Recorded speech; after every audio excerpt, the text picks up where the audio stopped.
Halo warga, kalau ditanya mana yang lebih layak mendapatkan penghasilan lebih besar antara ASN pusat dan ASN daerah, berikut ulasannya.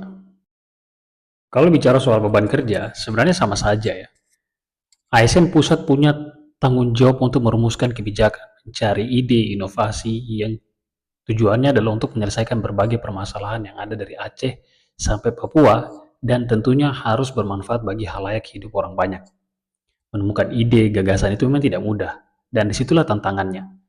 Membutuhkan waktu, tenaga, biaya, dan pikiran yang lama. Belum lagi proses pengawasan hingga evaluasinya. Itulah kenapa sering sekali kita dengar teman-teman ASN pusat itu kerjanya sampai sering lembur ya, di luar batas waktu kerja.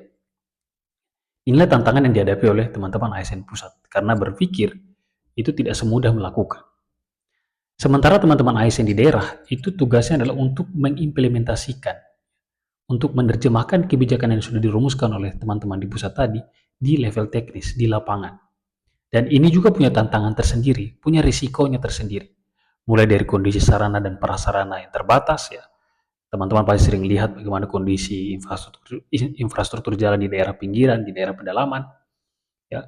Kemudian ada keterbatasan jaringan komunikasi, sampai dengan yang terberat itu adalah bagaimana menghadapi watak atau karakter masyarakat yang berbeda-beda. Ada yang terbuka dengan satu kebijakan baru, ada yang tertutup dengan kebijakan baru. Sebagai orang lapangan yang pernah bekerja di pedalaman Papua selama kurang lebih 3 tahun, saya pernah lihat aparat desa itu dikejar oleh parang oleh masyarakat karena adanya perubahan kebijakan. Saya ingat saya waktu itu dari Raskin ke Rastra. Raskin itu mengakomodir sebagian besar masyarakat, sementara di Rastra, karena ada peningkatan jumlah nilai manfaat, akhirnya penerimanya jadi terbatas. Akhirnya yang semula terima dan jadi tidak terima itu dikejar, mengejar aparat desa yang membagikan beras waktu itu. Ini adalah risiko-risiko yang dihadapi oleh teman-teman di daerah. Jadi tidak bisa dikatakan bahwa teman-teman di pusat itu lebih capek, lebih penting daripada yang ada di daerah. Tidak bisa. Ya. Beban kerjanya sama saja dengan tantangan dan risikonya masing-masing. Itu yang pertama. Yang kedua adalah kita ini satu kesatuan, satu tubuh, satu kantor, melayani instansi, melayani negara yang sama, gitu ya. Jadi alangkah baiknya dan sudah selayaknya kita mendapatkan penghasilan yang tidak jauh berbeda gitu. Walaupun mungkin tidak sama persis.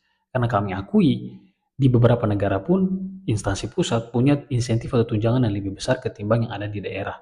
Tapi tolong jangan terlalu timpang gitu kan. Jangan di kementerian atau di daerah-daerah yang ada di sekitar lingkaran pusat